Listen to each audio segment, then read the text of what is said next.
जैसे कि मोहम्मद गौरी है और पृथ्वीराज चौहान, सभी ने सुना है इनके बारे में, सभी लोग जानते भी हैं। जैसे कि युद्ध में भी पृथ्वीराज चौहान से हमेशा मोहम्मद गौरी हारे हैं, उन्होंने हराया है। लेकिन उनके कार्यकाल में, मोहम्मद गौरी के कार्यकाल में जब इतिहास को पढ़ा तो एक बात सामने और आई है कि एक महिला भी थी जिनसे मोहम्मद गौरी हारे हैं, और मोहम्मद गौरी को एक महिला ने हराकर उनको नपुंसक का खिताब दिया है। तो वो कौन सी महिला थी जिनसे ये हारे हैं, और उनका पूरा संक्षेप में आप बताएं। अब मोहम्मद गौरी हिंदुस्तान पर आक्रमण करने की योजना बनाई और उसने बहुत लंबा समय दिया हिंदुस्तान पर मतलब जीतने के लिए। बहुत लड़ाई उसको लड़नी पड़ी। 1192 में उसको सफलता मिली। तो क्या होता था कि जो उसकी कोर टीम होती थी, जो उसके सेनापति होते थे, तो हमेशा ये लोग जब भी बनाते तो एक नक्शा तैयार करते हैं। युद्ध का तरीका यही होता है, नक्शा तैयार करते हैं, फिर गुप्तचर भेजते हैं, जगह देख कर आओ, यही तरीका होता है। तो उसने क्या किया कि सारे राजाओं का एक नक्शा बनवाया मोहम्मद गौरी ने, और ये हुआ कि जो सबसे सरल रास्ता हो उस रास्ते से अटैक करेंगे तो आसानी से जीत लेंगे। उस समय दो बहुत बड़े राज्य थे, कन्नौज और दिल्ली। कन्नौज का राजा जयचंद है और दिल्ली का राजा पृथ्वीराज चौहान है। दोनों की आपस में अनबन है। तो 1191 में अटैक किया मोहम्मद गौरी ने, हार गए। 1192 में जो तराइन का युद्ध हुआ, जिसको तरावणी का युद्ध भी कहते हैं, तरावणी के युद्ध में मोहम्मद गौरी जीत गया। लेकिन तरावणी के युद्ध से पहले कितनी बार उसको डिफीट खानी पड़ी है, कितनी बार यहां से वो भागा है, इसी में एक जिक्र आया है। गुजरात की एक जगह है अनहिल पाटन। अनहिल पाटन के राजा हुए हैं अजयपाल। उनके एक किसी सेवक ने या उनके किसी मंत्री ने चाकू घोंपकर हत्या कर दी थी सन 1176 में। उसके बाद उनका जो पुत्र था मूलराज द्वितीय, वो गद्दी पर बैठा।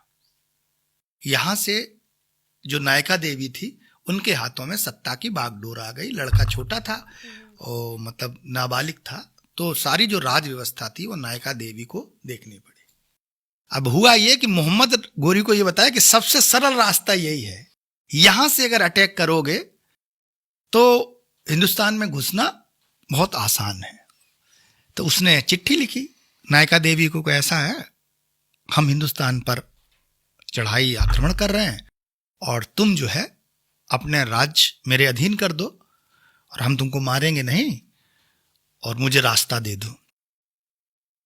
तो नायका देवी घबरा गई। भाई वो एकदम, ये लोग एक्चुअली क्या, इन्वेडर्स जो होते हैं वो बहुत बर्बर तरह से कार्यवाही करते हैं। आप कभी भी इतिहास पढ़ेंगे तो देखेंगे कि महिलाओं बच्चों को लूट किस तरह से हुई, ऐसे जैसे भेड़ बकरियां हैं। तो लोग डरते थे लड़ाई करने से, आक्रमण। लेकिन नायका देवी एक बड़ी बहादुर स्त्री थी। कोई कहते हैं कि वो गोवा की राजकुमारी थी, मतलब उनके बारे में जो रिसर्च हुई है, परमार्दी देव एक राजा हुए हैं, उनकी पुत्री थी। बहुत काम किया उन्होंने अपने पति की स्मृति में तमाम सारे सरोवर और मंदिर, बहुत उस महिला ने काम किया। तो मोहम्मद गौरी ने चिट्ठी भेजी। उसने पृथ्वीराज चौहान से लेकर जितने भी राजा थे सबको चिट्ठियां लिखी कि ऐसा है, मोहम्मद गौरी यहां से आक्रमण कर रहा है, आप लोग मेरी मदद के लिए आइए। तो एक औरत समझकर उसकी किसी ने मदद नहीं की। मेरुतुंग एक राइटर हैं, उन्होंने लिखा ये बात।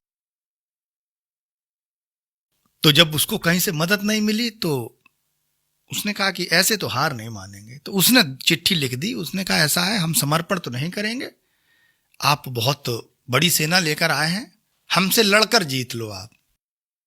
लेकिन उसने चिट्ठी में यह बात भी लिखी कि हम ये चाहते हैं कि लोग न मरे, आम लोग जो मरते हैं लड़ाई में, इनकी मौत नहीं होनी चाहिए, तो लड़ाई थोड़ी आउटर में करो जाके। तो 1178 में एक जगह है गदर घाट, जिसको कसारा का युद्ध भी कहते हैं, वहां माउंट आबू के पास ये जगह पड़ती। वहां उसने मोहम्मद गौरी की हजारों की फौज को बुलवा लिया और अपने जो तीरंदाज थे, और एक बात ये थी कि मोहम्मद गौरी तोप लेकर आता था, तो तोपों का बड़ा हिंदुस्तान में डर था कि तोप आएंगे तो जीत ही लेंगे। तो उसने एक बहुत बढ़िया रणनीति बनाई नायका देवी ने, और सारे जो तीरंदाज थे वो अपने पहाड़ों की चोटियों पर छुपा दिए और आमने सामने की लड़ाई होने लगी।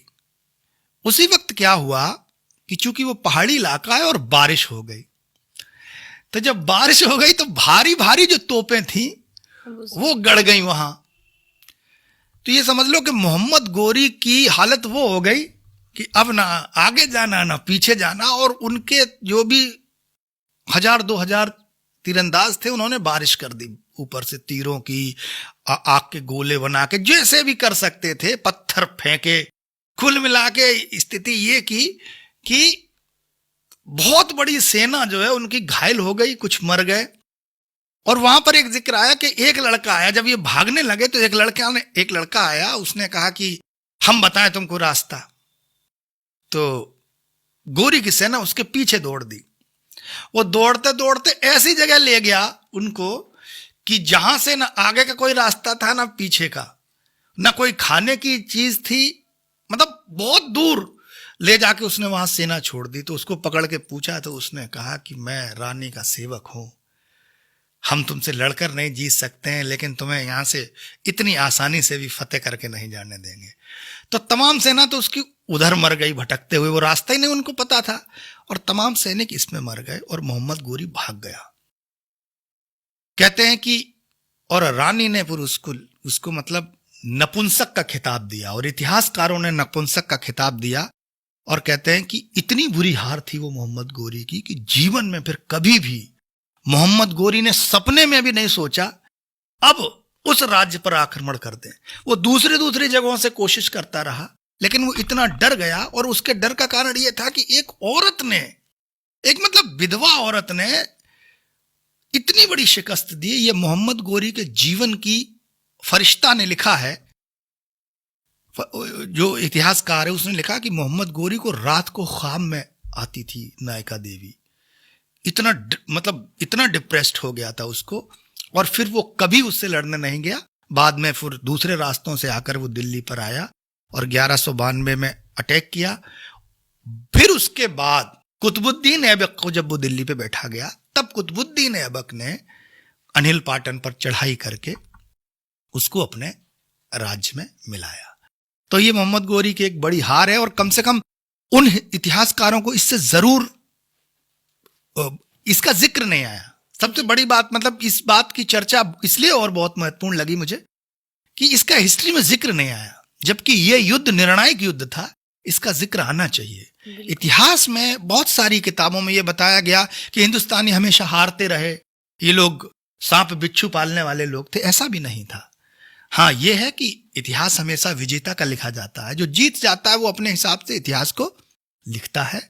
लेकिन ये जो नायका देवी और मोहम्मद गोरी की जो लड़ाई है, ये इतिहास की एक निर्णायक लड़ाई है, और इसने बहुत बड़ी चोट दी, और कई सालों तक मोहम्मद गोरी फिर हिंदुस्तान की तरफ मुंह करके सोया नहीं।